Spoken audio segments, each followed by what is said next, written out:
옆 사람과 앞뒤 좌우를 보시면서 세 분과 인사를 나누겠습니다. 밥 잘 먹었습니다. 네. 졸지 않겠습니다. 은혜 받읍시다. 예. 밥 잘 먹었습니다. 졸지 않겠습니다. 은혜가 넘칠 것입니다. 교회 오면 행복해야 되잖아요. 재밌어야 되잖아요. 맞죠? 예. 오늘 긴 설교를 재밌게 해드리겠습니다. 예. 미리 말씀드릴게요. 오늘 설교가 길어요. 그래서 집중을 하셔야 됩니다. 미래학자 최은식 박사라는 분이 계십니다. 책을 한 권 썼어요. 2020-2040 한국교회 미래 지도라는 책을 썼거든요. 근데 이 책이 코로나 전에 나온 책인데 벌써 이 책의 내용이 이루어지고 있는 안타까운 현실입니다. 이 책의 내용이 이루어지지 않아야 우리가 기쁜데 이 책의 내용이 급속도로 우리 한국 땅 가운데에 이 세계 열방 가운데에 안타깝지만 이루어지고 있다는 현실입니다. 뭐냐 하면 2050년이 되면 우리나라 이 한국 땅의 개신교 인구는 많아야 500만 명 정도라고 합니다. 그런데 코로나 이후로 적게 잡는 사람은 한국교회에 주일 예배 출석하는 사람을 지금 현재 기준에서 한 400만 명에서 500만 명으로 보는 보수주의자들도 있습니다. 가톨릭이라고 하죠. 가톨릭 인구는 300만 정도가 될 거라고 예측을 합니다. 가톨릭 인구도 마찬가지죠. 코로나 사태 이후로 엄청난 신자들이 성당으로 가지 않는 현실. 그러니까 2050년이 되기 전부터 개신교와 가톨릭의 인구를 다 합해도 1000만이 되지 않는다고 이 최은식 박사님은 예측을 했는데 2050년이 되기 전에 참 안타깝지만 이것이 이루어지고 있다는 것이 좀 안타깝습니다. 그러면서 최은식 박사님은 또 이렇게 이야기합니다. 그동안 이 한국 교회가 100년이 넘는 이 짧은 기독교 역사 속에서 부흥할 수 있었던 세 가지 원동력, 힘에 대해서 이야기합니다. 첫 번째는요, 바로 교회 학교 아이들입니다. 교회 학교 아이들이 자라서 현재 40대, 50대의 이 든든한 버팀목이 바로 어릴 때 30년, 40년 전에 교회를 다녔던 그 교회 학교 아이들이라고 합니다. 지금 한국 교회를 버티고 있는 40대, 50대가 30년 전, 40년 전부터 믿었던 그 성도들이 한국 교회의 든든한 버팀목이 그나마 되고 있다는 현실. 두 번째 원동력은요, 열정적인 전도죠. 한국 교회는요, 세계 어느 나라보다도 폭발적인 전도 운동을 전개했죠. 전도 운동 제목도 재미난 것도 많지요. 진돗개니, 고구마니, 또 전도 폭발이니 전 세계에 있는 교회에서 한국 교회에 와가지고 그 전도 훈련을 받고 가는 실정이었습니다. 그런데 전도의 결과는요, 엄청났습니다. 130년이라는 이 짧은 시간 동안 무려 1000만 명이 넘는 엄청난 수의 성장과 부흥의 축복을 이 한국 땅은 받아 누리고 있는 현실입니다. 또한 전도의 현장 가운데 놀라운 성령의 역사가 일어났습니다. 그리고 이 땅 가운데에 교회가 십자가가 없을 정도로 한국 땅은요, 축복받은 나라입니다. 한국 교회에 좌오지라고 이야기할 그런 동네가 없죠. 웬만하면 다 인터넷이 들어가고 웬만하면 십자가가 다 보입니다. 세 번째 원동력은 이겁니다. 한국 교회의 복음화를 위해서요, 보이지 않는 곳에서 눈물을 흘리며 기도한 수많은 믿음의 선조들, 그 선진들의 뭐가 있었기요? 기도가 있었습니다. 중보 기도가 있었습니다. 그래서 한국 교회는요, 이 기도가 있었기에, 눈물의 기도가, 눈물의 중보자들이 있었기에 1000만 명이 1400만까지 갔다는 통계도 있죠. 그만큼 축복된 나라였습니다. 그런데 이 최은식 박사님은 이렇게 이야기합니다. 한국 교회는 이 세 가지 힘을 모두 잃어버리고 말았다고 진단합니다. 진단은 무엇입니까? 진단일부입니다. 진단은 고칠 수 있다는 것, 회복할 수 있기 때문에 진단을 내리는 거죠. 그렇다면 어떻게 결정을 볼까요? 여기서 설교를 끝낼까요? 답을 찾아야 되냐? 진단을 내렸으니까 그렇다면 어떻게 하면 회복할 수 있을까? 이 방법을 오늘 함께 은혜를 나누고자 합니다. 교회학교 아이들과 청년들은 어떻게 해요? 점점 줄어들고 있는 것이 현실입니다. 보통 교회들이 코로나 이후로 전도 열기는 식었고 기도하는 성도들은요 엄청나게 급속도로 줄고 있는 현상입니다. 코로나 사태 이후로 가장 먼저 없앤 게 무엇인지 아십니까? 안타깝지만 기도회입니다. 모이면 안 된다고 하니까 금요 기도회를 없앴습니다. 새벽 기도를 없애고 또한 수요 예배를 없애고 한 가지 사탄이 좋아하는 영적 어두운 세력들이 그렇게도 좋아하는 그 기도의 시간을 한국 교회는요 없애버렸습니다. 그렇기 때문에 그와 함께 또 무엇이 사라졌습니까? 성도 한 사람 한 사람의 자리가 비워지기 시작했던 겁니다. 이러한 현실 속에서 최은식 박사님은요 진단한 걸로 끝내지 않았습니다. 그렇다면 한국 교회를 위해서 다음에 4가지를 회복하라고 말씀합니다. 첫 번째는 한국 교회는요 교회 학교 교육을 회복해야 한다고 합니다. 첫 번째가 이겁니다. 어른들을 회복시키는 것이 아니라 바로 한국 교회는요 교회 학교 교육을 우리 다음 세대를 회복해야 답이 있고 미래가 있다고 말씀합니다. 교회 학교 아이들을요 다른 것이 아니라 복음 오직 하나님의 말씀으로 잘 양육하라고 합니다. 오늘 우리 청년들이 앞에 서서 찬양하니까 얼마나 좋습니까? 한국 교회의 코로나 사태 이후로 40~50%가 넘는 교회의 청년들이 사라졌습니다. 그런데 우리 성광교회는요 지난주 청년 보고 16명이 왔어요. 놀라운 또라이들입니다. 얘들 왜 교회를 오죠? 코로나인데 집에서 있어야 되는데 예배를 드리기 시작합니다. 교회학교 아이들을 회복하기 위해서는요 무엇보다도 아이들이 있는 현장으로 나가야 합니다. 사람들이 뭐라고 한들 아이들이 있는 집으로 찾아가야 합니다.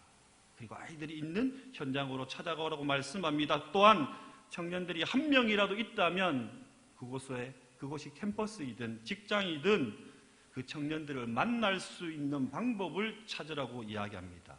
이 땅의 영적인 새싹들이 청년들이 왕성하게 자랄 수 있도록 우리 어른들은요 그들을 잘 뭐라고요? 섬기라고 합니다. 이제 어른들이 섬김에 받는 시대는 지났습니다. 부탁을 드리지만 섬기는 모습을 보이셔야 합니다. 그렇다면 내가 섬김을 받으실 것입니다. 학생들과 청년들에게 하나님의 나라가 이렇다 저렇다 예수님은 이런 분이라고 이제 말이 아닙니다. 말이 아니라 믿음의 삶으로 그들에게 예수님의 삶을 십자가의 삶을 가르치라고 교훈하라고 말씀합니다. 두 번째는요 한국교회는요 거룩성을 회복해야 합니다. 그 무엇보다도 섬결함을 회복해야 합니다. 섬결함을 회복하기 위해서는요 무엇이 중요하느냐? 여러분들에게 주어진 직분대로 사시면 됩니다. 목사는 목사대로 사시면 되고 장로님은 장로님답게 사시면 되고 권사님들은 권사님들답게 안소리 집사님들은 성도들은요 자기 직분에 맞게 사는 것이 거룩성을 회복하는 것, 성결함을 유지하는 겁니다. 과연 나는 그렇다면 이 거룩성을 내 직분으로 나타내고 있는지, 나는 어떠한 삶을 살고 있는지, 지금은 그 어느 때보다도 한국 교회 안에 세속의 물결이 급속도로 밀려들고 있는 것이 현실입니다. 그리고 복음이 혼탁해 있습니다. 목사님 그렇게 살아보는 것이 아닌 것 같은데요? 세상은 그렇지 않은데요? 라고 하니까 교회에서 거룩성이 사라졌습니다. 말씀의 능력이 사라진 것입니다. 이제 우리 성광교회는요 오늘 이후로 담임 목사님의 말씀, 절대적인 말씀으로 받아들이시고 그 말씀 가운데에 나의 직분을 가지고 거룩성을, 섬결함을 유지해 나가야 합니다. 세 번째는 한국교회는요 성령님의 강한 통치를 회복해야 한다고 말씀합니다. 성령님의 강한 통치를 회복하기 위해서는요 이것입니다. 개인 기도와 중보 기도가 늘어야 합니다. 우리 성광교회는 거꾸로 가고 있습니다. 참으로 좋은 징조지요. 남들은 모이면 힘들다고 합니다. 기도하면 안 된다고 하지만 우리는 아둘람 기도부터 시작해서 새벽기도, 수요예배, 또한 이제 3월이 되면 중보기도 팀이 시작될 것입니다. 이렇게 세상에서 하지 말라는 것들, 그러나 하나님은 원하시는 것, 영적 어두운 세력들이 그렇게도 싫어하지만 그러나 하나님이 기뻐하시는 개인기도와 합심기도의 회복이 지금 이 땅 가운데에, 아니 이 예배 가운데서 회복이 되고 있다는 현실입니다. 네 번째는 이겁니다. 최은식 박사님은 세계 선교를 향한 지도를 그려나가라고 이야기합니다. 세계 선교라고 이야기하니까 너무 막연합니다. 너무 원대한 것처럼 생각합니다. 그렇지 않습니다. 세계 선교는, 복음 전파는요, 특정 단체나 소수의 사람들만이, 열정을 가진 청년 몇 명만이 저 세계 열방으로 가는 것이 아니라 그리스도인이라면, 성도라면 누구나 한 사람은요, 한 나라 이상을 품고 기도하셔야 합니다. 그리고 단돈 1,000원이든 단돈 10,000원이든 내가 그 나라 그 민족을 위해서요, 뭘 해야 합니까? 물질로, 기도로 헌신하는 것이 바로 선교의 첫걸음이라는 것입니다. 세계 선교는 예수 그리스도를 믿는 믿음의 성도라면요, 누구나 한 사람이 한 나라 이상을 마음에 품고 기도하고 헌신하라고 최은식 박사님은 이렇게 진단하고 결정을 내리셨습니다. 여기에 여러분들에게 저는 한 가지 더 말씀드리고 싶은 것이 있습니다. 다섯 번째는요, 이 위에 네 가지를 다 회복하기 위해서는요, 반드시 있어야 할 믿음의 회복입니다. 믿음이 회복돼야 이 모든 것들을, 이 네 가지 그 이상의 것들을 해나갈 수 있다는 것입니다. 이 시간에는요, 위에 오늘 말씀드린 이 5가지를 어떻게 하면 회복할 수 있을까요? 기독교 역사를 한마디로 말씀드리면 이렇습니다. 기독교 역사는요, 순환의 역사, 핍박의 역사, 순교자의 역사, 믿음의 역사라고 이야기합니다. 성광의 역사는, 성광의 기독교 역사는 어떻습니까? 누군가의 피땀 흘린 결과가 이렇게 850성이 넘는 너무도 아름다운 교회, 웅장한 교회의 모습을 갖추고 있겠죠. 누군가가 헌신했기 때문에, 누군가가 순교했기 때문에, 그리고 누군가가 이 자리를 지키고 있기 때문에 우리는요, 사도행전 29장을 써내려갈 수 있는 것입니다. 믿음의 선진들은 믿음을 지키기 위해서 뭘 버렸습니까? 가장 먼저 생명을 버렸습니다. 그리고 믿음의 선진들은요, 가족을 잃었습니다. 또한 세상의 모든 부귀와 영안을 다 포기했습니다. 때로는 갈 바를 알지 못하는 상황 가운데서도, 그 어려운 가운데서도 주님이 하라고 하시면, 감동을 주시면 노가 없었습니다. 예, 주님, 제가 하겠습니다. 이 말씀 한마디로 그들은요, 그 십자가의 길을 묵묵히 가셨던 것입니다. 왜 믿음의 선진들이 그렇게 했을까요? 믿음의 선조들이 도대체 붙들었던, 아니 지금 우리가 그러면 붙들고 있는 믿음이란 무엇이 다를까요? 믿음의 선진들은 저렇게 어려운 상황 속에서도 죽기까지 믿음을 지켰는데, 그렇다면 우리는, 나는 나에게 주어진 믿음을 어떻게 지키고 붙들고 있는지, 오늘 우리는요, 무엇을 믿고 있으며 우리가 지켜나가야 할 믿음이 무엇인지 함께 말씀의 은혜를 나누고자 합니다. 가장 먼저 믿음은요, 성도의 현재의 삶을 변화시켜야 합니다. 믿음은 성도의 현재의 삶을 변화시킵니다. 본문 11장 1절 말씀에 언급된 이 실상이라는 말은 하나님의 말씀과 하나님의 약속의 성취가 이루어진다는 것을 확신하는 말씀입니다. 그렇다면 이 말은요, 아직 이루어지지 않은 것에 대해서 반드시 이루어진다는 너무도 큰 확신이 있음으로써 그것들이 이미 이루어진 것으로 받아들이는 것입니다. 기도하고 계시지요? 왜 기도 응답이 없는 것이 아니라 그 기도의 응답을 내가 이미 받았다는 확신 속에서 한번 살아가 보시기 바랍니다. 의심이 사라져야 합니다. 의심이 사라지고 나의 정욕대로 내가 뭔가를 요구하고 있다면 기도 응답이 없습니다. 오직 하나님의 나라와 의를 위해서 확신이 있어야 합니다. 이미 받았다는 확신 속에서 살아간다면 하나님께서 말씀하시는 미래에 성취될 일을 현재의 시점에서 이루어진 것으로 확신하며 그것을 누리며 살아갈 수 있을 것입니다. 미래에 이루어질 그 기도의 응답, 그 역사가 현재의 시점에서 이루어졌다는 확신 속에서 살아가는 것이 바로 믿음이라는 것입니다.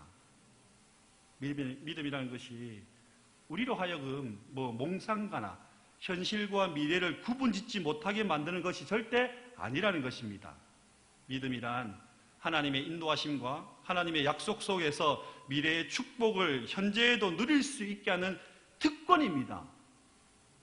특권, 누가 주시는요? 하나님만이 주시는 특권이 바로 믿음이라는 것입니다. 미국의 위대한 성경학자 매튜 헨리라는 박사님이 이렇게 이야기했습니다. 잠깐 띄워주실래요? 함께 읽을까요? 함께 읽습니다. 믿음은 확고한 확신이며 하나님께서 그리스도 안에서 우리에게 약속하신 것을 모두 성취할 것임을 신뢰하는 것이다. 그리고 이 확신은 너무 강하기 때문에 바라는 것을 이미 소유된 것으로 여기며 실제로 보는 것으로 생각한다. 그래서 믿음의 행위 속에 있는 신자는 말할 수 없는 기쁨과 영광으로 가득 차 있다. 아멘이 되십니까? 예, 믿음이란 미래에 이루어질 그 일을, 그 응답들이 지금 나에게 이루어졌다는 확신 속에서 하루하루를 기쁨으로 즐거움 속에서 살아갈 수 있게 만드는 것이 믿음이라는 것입니다. 믿음은 약속된 미래의 말씀을 현실에서 바로 누리면서 살아가는 것입니다. 미래를 바라보는 믿음은요, 미래의 모습을 현실에서도 동일하게 경험하게 만드는 힘을 가지고 있습니다. 그래서 있잖아요. 어떻게 믿음이 있는 자와 믿음이 없는 자의 삶이 똑같을 수 있겠습니까? 구분될 수밖에 없습니다. 하나님의 심판을 믿는 자와 하나님의 심판을 믿지 않는 자가 어떻게 똑같은 세상을 살아갈 수 있겠느냐는 것입니다. 한마디로 믿음이 있는 자, 하나님의 심판을 믿는 자는요, 거짓을 말할 수 없습니다. 우리 믿음의 선조들이 그랬거든요. 그 십자가 앞에서, 그 맹수들 앞에서 내 몸이 불에 타는 그 화영장 앞에서도 우리 믿음의 선조들은요, 거짓을 말하지 않았습니다. 그리고 모든 것을 낱낱이 십자가 앞에 구할 수밖에 없었습니다. 믿음이 있는 자는 당연히 심판에 대해서 심판이 있다는 것을 알기 때문에 죄를 미워할 수밖에 없습니다. 죄를 미워하면 어떻게 되는지 아시죠? 손해를 봅니다. 그래서 제가 보니까 우리 성도들이요, 손해를 많이 봅니다. 잘하고 계십니다. 손해 많이 보셔야 됩니다. 여러분들이 손해를 보는 만큼 우리나라는, 이 대한민국은요, 더 깨끗해질 것입니다. 바로 그 손해가 여러분들의 믿음의 행위이기 때문입니다. 예수님께서는요, 성도들의 현재의 삶에 대해서 교훈하시면서 이렇게 말씀하셨습니다. 마태복음 7장 20절 말씀에서는 그들의 열매로 그들을 안다고 말씀하셨습니다. 여러분들이 진정한 믿음의 소유자라면 여러분들이 지금 어떤 열매를 맺고 계신지, 그것이 여러분들의 믿음이라는 것입니다. 예수님의 이 말씀 속에는 믿음을 가진 자는 당연히 이 세상에서 믿음이 없는 자들과는요, 구별된 삶을 살아갈 수밖에 없습니다. 그 열매로 인해서 여러분들이 지금 기도하고 계신, 그리고 여러분들이 지금 손해보고 있는 그 모습 속에서 진정한 믿음의 특권의 가치가 나타나고 있는 것입니다. 믿음이 있는 자는요, 미래에 대한 확신이 있기에 남들과 다른 모습으로 살아갈 수밖에 없다는 것입니다. 너무도 귀한 믿음의 교우 여러분, 제가 성강교회에 와서 놀란 것은요, 젊은 분들이 너무 많아요. 지금 보실래요? 제가 딱 봐도, 제가 이야기를 하시면 돌아보시면 돼요. 그냥 아무 말씀하지 돌아보세요. 제가 보니까요, 지금 딱 봐도 한 30대, 40대, 50대 많아요. 맞죠? 제가 깜짝 놀란 게, 이 뭐에 30대, 40대들이 많아? 제가 놀란 것 중에 바로 이겁니다. 바로 그 말씀은요, 저력이 있다는 겁니다. 미래가 보장되어 있다는 것입니다. 젊은이들이 떠나지 않기 때문에. 저기도 우리 청년들, 오른쪽에 보이죠? 여기도 청년들 보이죠? 제가 봐도 딱 보니까 한 10명 넘거든요. 이들이 10년 후에, 20년 후에, 30년 후에 여러분들의 자리에 앉을 것입니다. 이것이 미래입니다. 이것이 미래를 내다볼 수 있는 가치입니다. 진정한 믿음의 소유자는요, 이 세상의 이성과 도덕과 세상적 가르침이 줄 수 없는, 결코 줄 수 없는 놀라운 주님의 은혜를 맛보며 인생을 살아갈 것입니다. 이것이 믿음이 주는 성도만에게 주시는 특권인 것입니다. 두 번째는 이것입니다. 믿음을 가진 성도만이요, 영원한 소망을 가질 수 있습니다. 영원한 소망. 1절 말씀을 보겠까요? 1절 말씀을 다 함께 읽겠습니다. 믿음은 바라는 것들의 실상이요, 보이지 않는 것들의 증거니라고 말씀합니다. 1절 말씀에서 말하는 믿음이란 우리가 아직 경험하지 못한 미지의 영역에 대한, 이 미지의 세계에 대한 하나님의 말씀을 어떻게 하라고요? 신뢰하라는 것입니다. 여러분들의 기도에 결코 의심을 가지지 마시기 바랍니다. 하나님 들어주실까? 아니요. 확신 속에. 조지 밀러는 무려 5만 번의 기도 응답을 받았죠. 그런데 여러분, 놀라운 것은 있습니다. 그 5만 번에 넘는 기도 응답 속에서 예스가 많을까요? 노가 많을까요? 노가 더 많아요. 그리고 조지 밀러 목사님께서 돌아가시고 후에 기도 응답도 있었다는 것입니다. 이처럼 하나님은요, 인간이 하는 그 모든 기도 제목 가운데에 무가치함으로 인정하지 않으십니다. 하나님은 다 허용해 주십니다. 그러나 한 가지 기억해야 될 것, 하나님께서 원하시는 그 때가 되어야 하나님은 믿음을 통한 기도의 응답을 허락하신다는 것입니다. 그렇기 때문에 우리는 포기할 필요가 없습니다. 우리는 믿고 기도하면 되는 것입니다. 우리가 아직 경험하지 못한 미지의 영역에 대한 하나님의 말씀을 신뢰하고 그 말씀에 따른 삶을 선택하는 것입니다. 이제 그렇다면 여러분들에게 주어진 삶은 무엇입니까? 이제 해야죠. 삶으로 나타내 보이는 것입니다. 히브리서가 기록된 최종적인 이유는 이것입니다. 기독교 신앙을 버리고, 아니 예수님을 버리고 다시 유대교로 회귀하려는, 돌아가려는 성도들에게 바른 교훈을 주기 위해서 이 히브리서가 써져 있거든요. 그들이 예수님을 버리고 유대교로 돌아감을 통해서 흘러 떠내려가는 것을 방지하기 위해서, 막기 위해서 히브리서를 작성했습니다. 어디로 떠내려갑니까? 세상 속으로. 세상 속으로 떠내려간다는 것은요, 종착역이 어디입니까? 우리는 잘 알고 있습니다. 지옥입니다.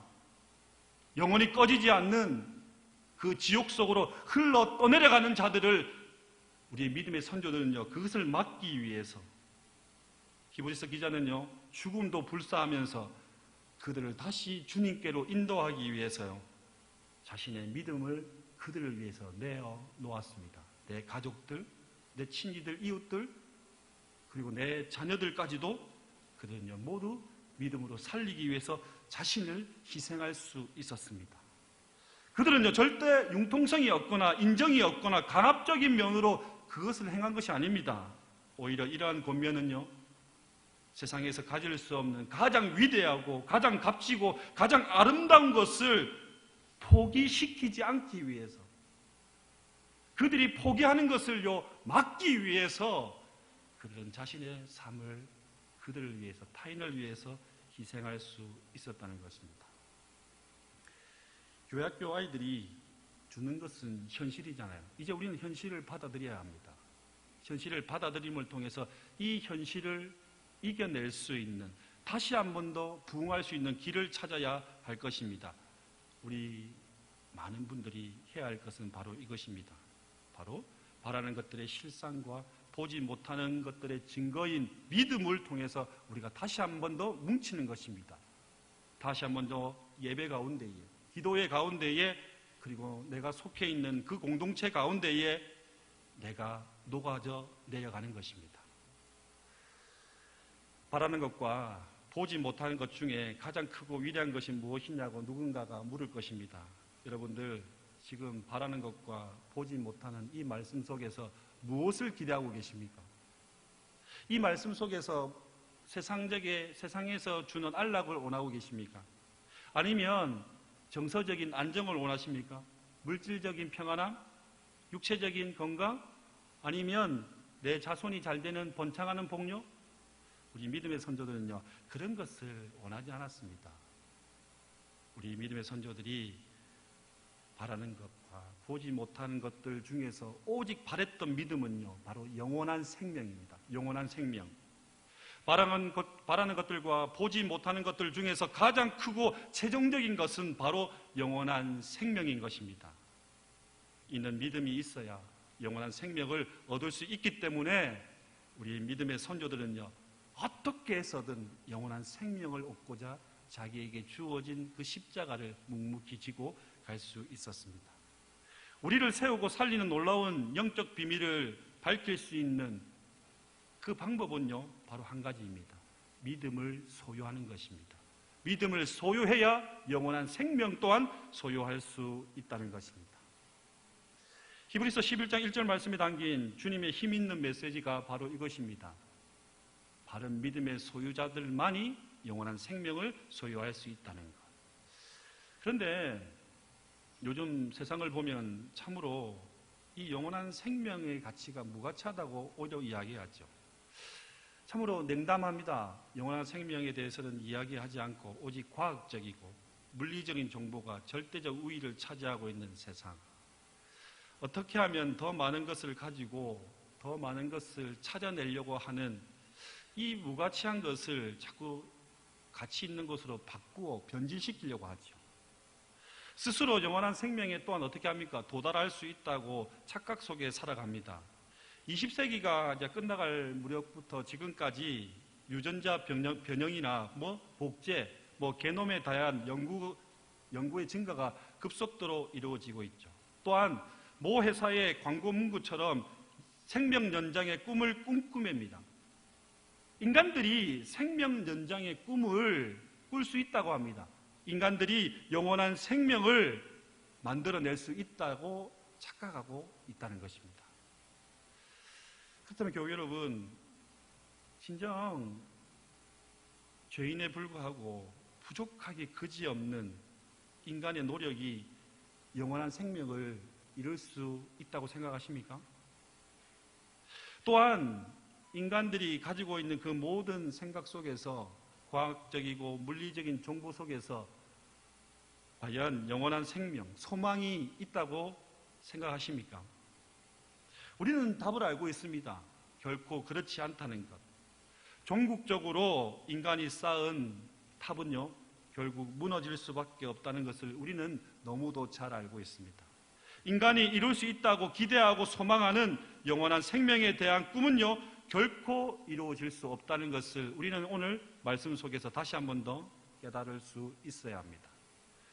그리스도인으로서, 성도로서 믿음의 성도들이 분명히 인식해야 할 것은 이겁니다. 영원한 생명에 대한 소망을 품을 수 있는 것은 오직 한 길밖에 없습니다. 바로 예수 그리스도를 믿는 것입니다. 다른 누구도 아니라 바로 예수 그리스도를 믿는 그 믿음을 소유한 자만이 영원한 생명을 가질 수 있다는 것입니다.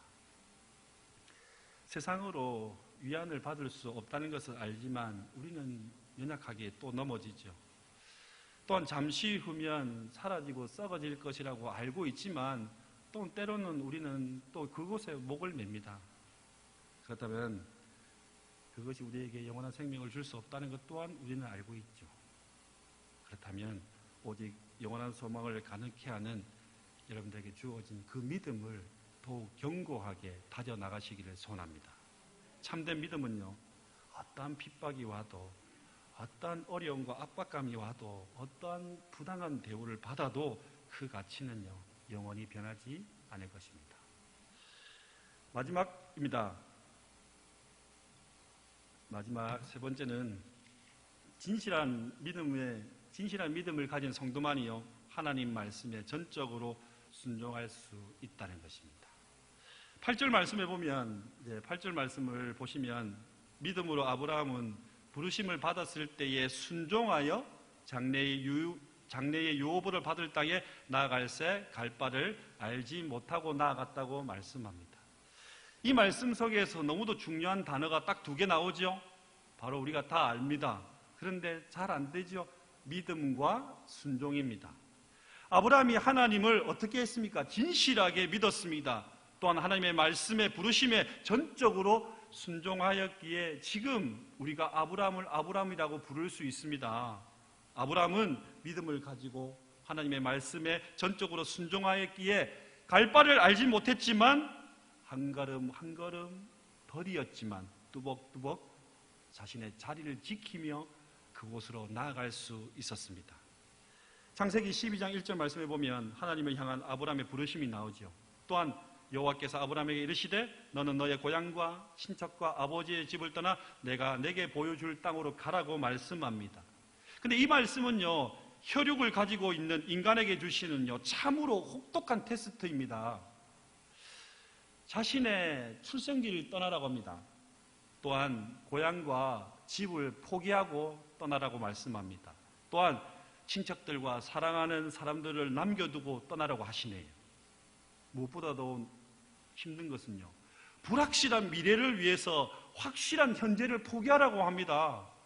지금 이곳에서 잘 먹고 잘 살고 있는데 이걸 다 포기하고 저기에 가면 무엇이 있는지 알 수도 없는데 그냥 말씀에 순종하여 아브라함아, 불확실한 것을 내다보고 떠나라고 합니다. 확실한 것을 포기하라고 말씀합니다. 그리고 갈 바를 알지 못하고 아브라함은 떠났던 믿음입니다. 인간적으로 생각해 볼까요?